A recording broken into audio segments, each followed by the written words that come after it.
Perjanjian Indonesia dengan Amerika Serikat, Prabowo dengan Trump yang disebut dengan Agreement on Reciprocal Trade, sebenarnya isinya adalah Indonesia harus menelan yang namanya pil racun atau poison pill.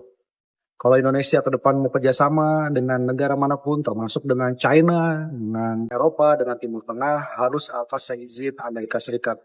Nggak boleh kepentingannya berbeda dengan Amerika. Jadi ekonomi kita, perdagangan kita, investasi kita sedang didikte oleh Amerika Serikat.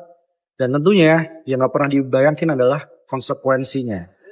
Bahwa negara-negara yang terganggu dengan adanya kerjasama dengan Trump ini bisa menuntut Indonesia di WTO, World Trade Organization, menggugat Indonesia dan juga melakukan retaliasi atau pembalasan dagang dan biayanya sangat-sangat mahal buat Indonesia.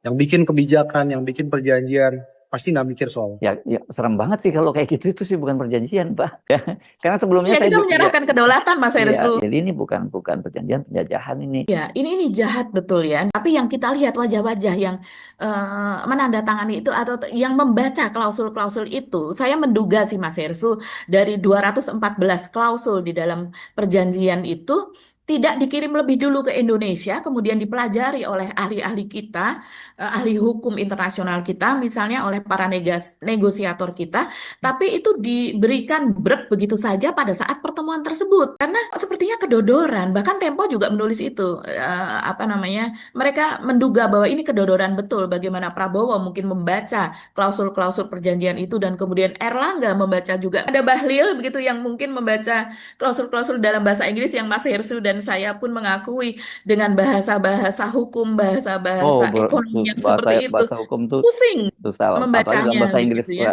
Iya, apalagi dalam bahasa Inggris tuh harus orang-orang yang memang terlatih untuk membaca seperti itu gitu ya. Bahasa Tidak Indonesia benar di aja kalau situ. kita nggak detail itu kejebak loh dalam perjanjian-perjanjian semacam itu ya. Apalagi ini ada ratusan lembar ya, Ya, kalau ininya aja 40 ada dua. tebalnya itu 45 Ya, halaman ya. ya, tebelnya 45 lembar kalau kita lihat. Hmm. Tapi hurufnya kecil-kecil banget itu Mas Herssu.